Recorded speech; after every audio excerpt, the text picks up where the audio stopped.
तर मुंबईमध्ये पार पडलेल्या पक्षप्रवेशानंतर उपमुख्यमंत्री एकनाथ शिंदे सध्या बोलतात. आपण थेट जाऊयात. तिथं संजय राठोड यांच्या मार्गदर्शनाखाली साहेबराव कांबळे या ठिकाणी शिवसेनेचं काम वाढवतील. दुष्यंत चतुर्वेदी हे आमदार झालेले आहेत, त्यांचंही मी मनापासून अभिनंदन करतो. ते बिनविरोध झालेले आहेत आणि म्हणून आजचा हा प्रवेश जो आहे हा अतिशय महत्वाचा आहे. यामुळे आपला मतदारसंघ उमरखेड महागाव या मतदारसंघामध्ये देखील ताकद आता वाढलेली आहे. याचबरोबर उभाट्याचे पण काही लोक पदाधिकारी, उपाध्यक्ष पण उपनगराध्यक्ष आणि इतर काही पदाधिकारी त्यांनी प्रवेश केलेला आहे.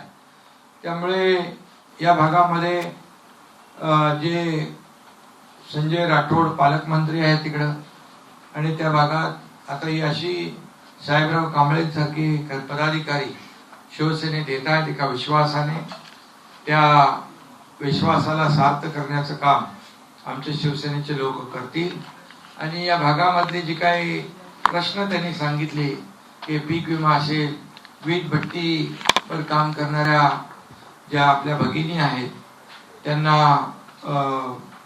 जो काही योजनेतला लाभ मिळाला पाहिजे, त्याचबरोबर शिवाजी महाराजांचा पुतळा उभारणे आणि या सर्व जी काही तिथली विकासाची कामं आहेत त्याला चालना देणे, अशा प्रकारचं काम साहेबराव कांबळे आणि आमच्या सर्व जुने पदाधिकारी आहेत त्यांची मागणी आहे.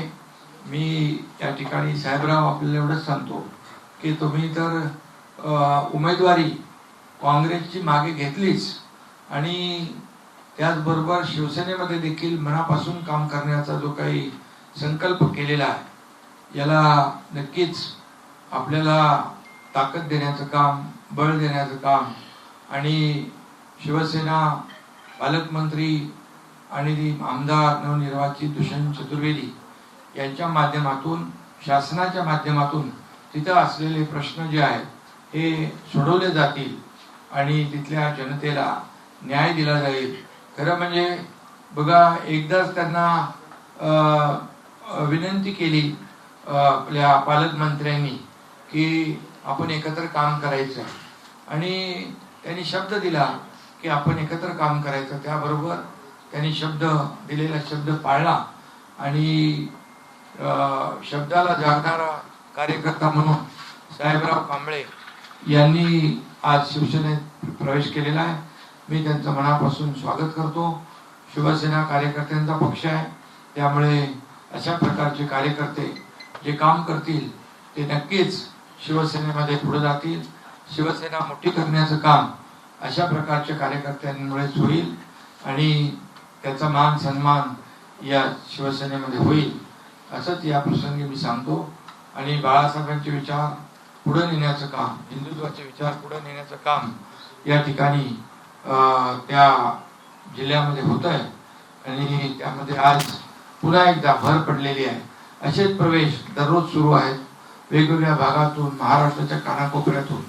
त्यामुळे एका विश्वासाने लोक येत आहेत आणि म्हणूनच विश्वासाने येणाऱ्या लोकांना त्या भागाचा विकास पाहिजे आणि काम पाहिजे, प्रकल्प पुढे गेले पाहिजे, हे नक्कीच या ठिकाणी मी विश्वास देतो. साहेबराव, तुमच्या सर्व कार्यकर्त्यांना, पदाधिकाऱ्यांना शिवसेनेमध्ये सामावून घेतलेला आहे. आपला शिवसेना एक परिवार आहे. परिवाराप्रमाणे आपण सगळे एकत्र काम करूया याची ग्वाही देतो. पुन्हा एकदा शुभेच्छा आपल्याला देतो. विधान परिषदेच्या निवडणुका बिनविरोध होत आहेत, त्यावरती विरोधकांकडून सातत्याने टीका केली जाते. घोडेबाजार होतोय, उमेदवारांना विकत घेतलं जाते, शेकडो कोटींचा खर्च होतोय असं देखील म्हटलं जातं. आणि कालच खरं तर बिनविरोध निवडणुका झाल्या आहेत आणि आज साहेबराव तुमच्या इकडे प्रवेश करतायत.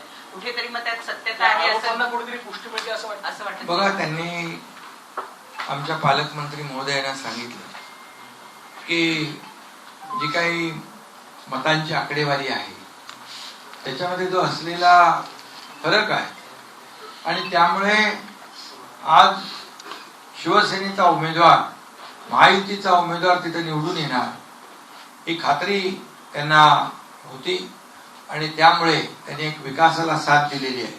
त्या भागातल्या स्वतःच्या उमेदवारीपेक्षा त्या भागामध्ये विकास झाला पाहिजे, त्या भागातली कामं झाली पाहिजे, ही भावना मनामध्ये ठेवून त्यांनी हा प्रवेश केलेला आहे. दुसऱ्या बाजूला विरोधकांना काय, त्यांना मुद्देच नाही आहेत.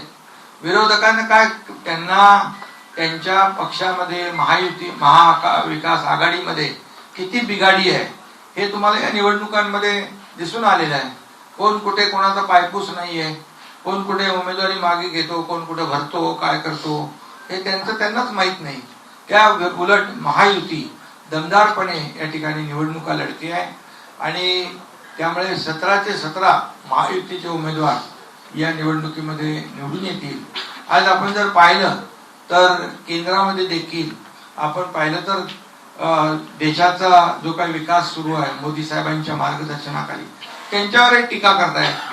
म्हणजे त्यांच्याकडे मुद्दे नसल्यामुळे हे सगळे टीका टिप्पणी, आरोप प्रत्यारोप या सगळ्या गोष्टी आज त्यांच्याच उमेदवारांवर ते आरोप करतायत.